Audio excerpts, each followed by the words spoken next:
Rinogyanen dagiti residente iti Lawag City nga napan nagdalos iti Camposanto. Kas kada ito'y Camposanto ti Katoliko, adon dagiti agdaldalos. Insapada kano ita, tabasit pa'y iti tao. Siyap-siyap may nagdalos, sir. Hindi na siya may masapit yung agdalos latan, sir. Maragsakan mat dagiti paradalos, gaputa at damat kan di pag-sideline da. Nadalas lang sa kat, muna ito sa agas, ito nadala kiti pag agas ti banog.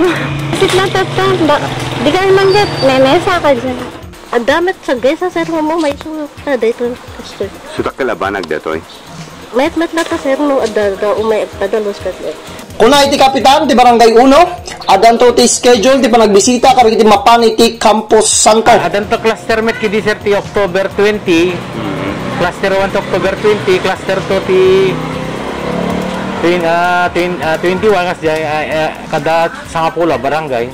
May basar ti executive order ni Governor Matthew Marcos Manotok, malimitaran iti bilang dagiti sumrek kadagiti Camposanto, iti daytoy apanag fiesta dagiti minatay. Van Jasper Biado, Balitang Ilocos Online.